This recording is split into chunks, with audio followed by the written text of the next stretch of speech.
What is going on, YouTubers and YouTube viewers? Welcome back to another video tutorial for free code cap section Redux this time. And in this one we're going to be doing learning how to do a dispatch and action event. So dispatch method is what you use to dispatch actions to the Redux store. Pretty self-explanatory.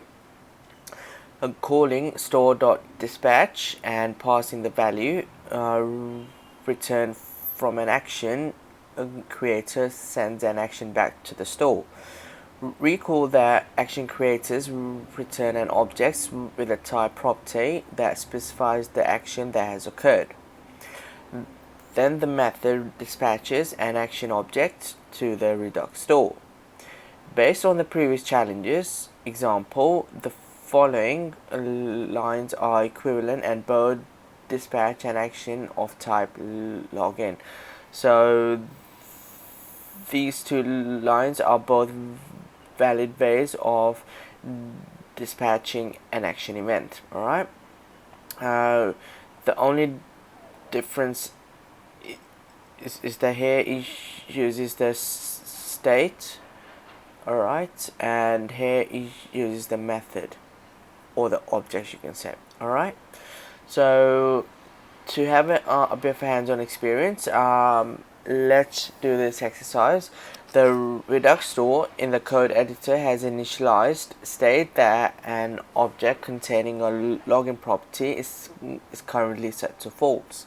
So this is a create store, so the state of the login property is set to false at the moment. Alright, and there's also an action creator called login action, which is talking about this one here, and that returns an action type of login, which is this one. Okay, so now it says that dispatch the login action to the Redux store by calling the dispatch method and passing the action created by login action. So we're gonna call the dispatch method first from the store object, so store and then dispatch. Alright, and that takes in an argument, and what do we need to pass in? The action created by login action. So I would just pass in this method as a complete one. Alright, that's all really. Let's check if our test passes. Alright, yeah, over the top. Alright guys, this is it for this tutorial. I really hope you have understood how to dispatch an action event.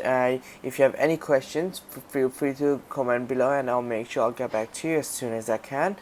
And until my next video, have fun practicing this new concept.